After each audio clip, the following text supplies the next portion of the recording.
भगवते वासुदेवाय नमः। ओम नमो भगवते वासुदेवाय नमः। श्रीमद भगवद्गीता अध्याय 2 सांख्य योग ही कथा आपण आज या व्हिडिओमध्ये बघणार आहोत।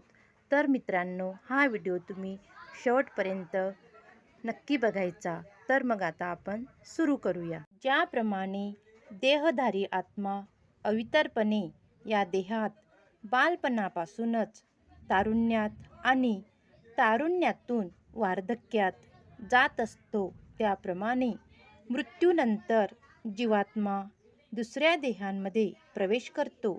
अशा स्थित्यंतरामुळे धीर मनुष्य गोंधळून जात नाही।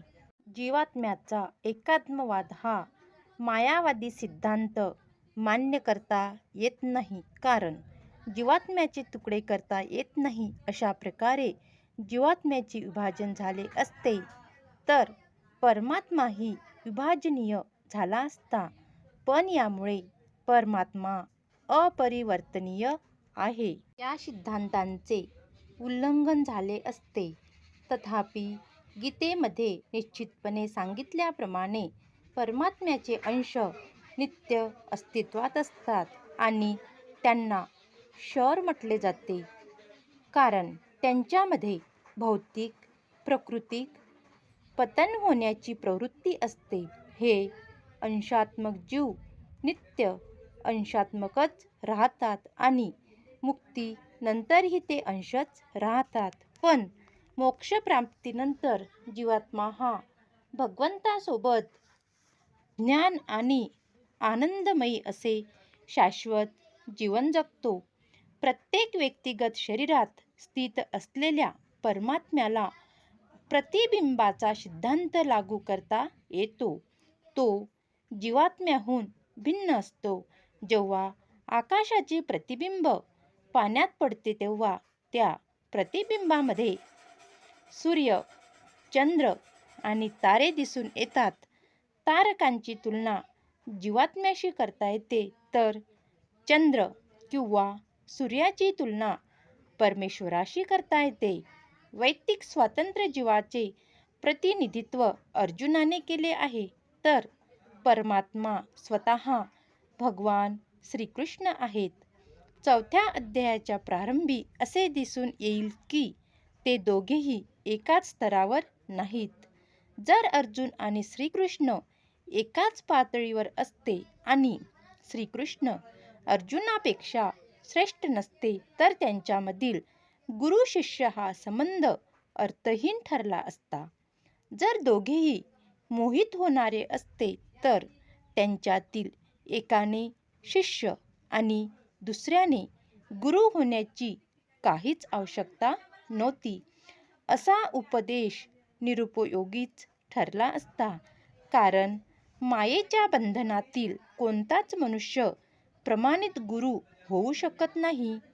अशा परिस्थितीत मान्य केले पाहिजे की श्रीकृष्ण भगवान आहेत आणि ते मायेने मोहित झालेल्या जीवात्मा अर्जुन यांच्यापेक्षा श्रेष्ठ आहे। हे कौतिकेया, तात्पुरती उत्पन्न होणारी आणि कालांतराने विनाश पावणारी जी सुखदुःखे आहेत, ती हिवाळा आणि उन्हाळा यांच्या येण्याजाण्याप्रमाणे आहेत। हे भरतवंशजा, ती सुखदुःखे इंद्रियांना होणाऱ्या जाणिवेपासून निर्माण होतात आणि मनुष्याने ती क्षुब्ध न होता सहन करण्यास शिकले पाहिजे। योग्य कर्तव्य पालनासाठी एखाद्याने अनित्य असणाऱ्या सुखदुःखाची उत्पत्ती तथा विनाश सहन करण्यास शिकलेच पाहिजे। वेदाज्ञेप्रमाणे एखाद्याने माघ महिन्यातील भल्या पहाटे स्नान करणे आवश्यक आहे।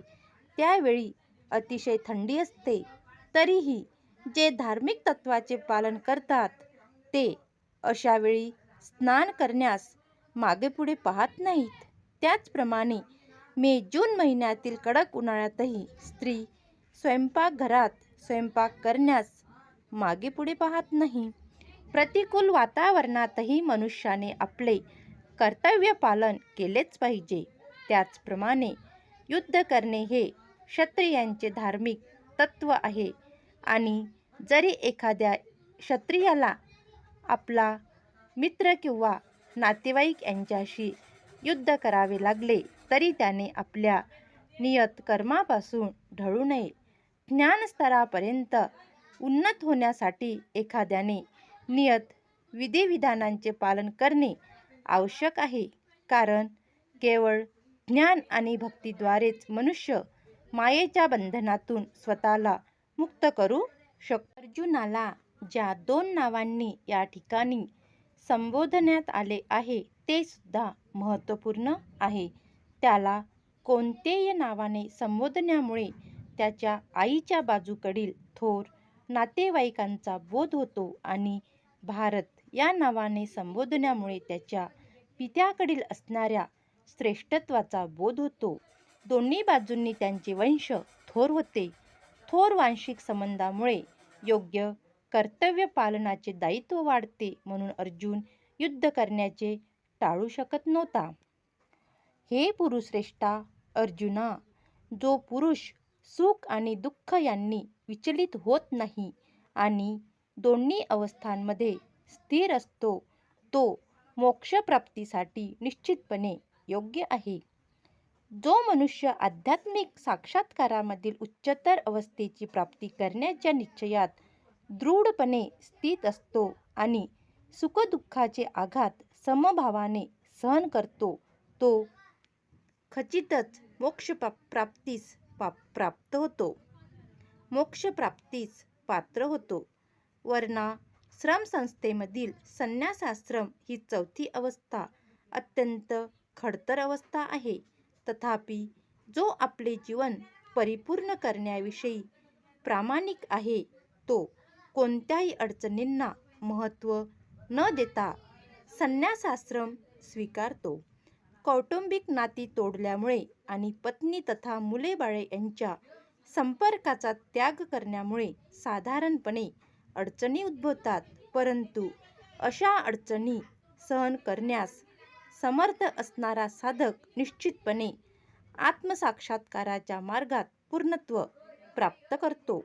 त्याचप्रमाणे जरी आपल्या कुटुंबियांशी किंवा प्रियजनांशी लढणे कठीण असले तरी अर्जुनाने आपल्या क्षत्रिय धर्माच्या कर्तव्य पालनात चिकाटीने प्रयत्न करणे आवश्यक आहे, असा उपदेश त्याला देण्यात आला आहे.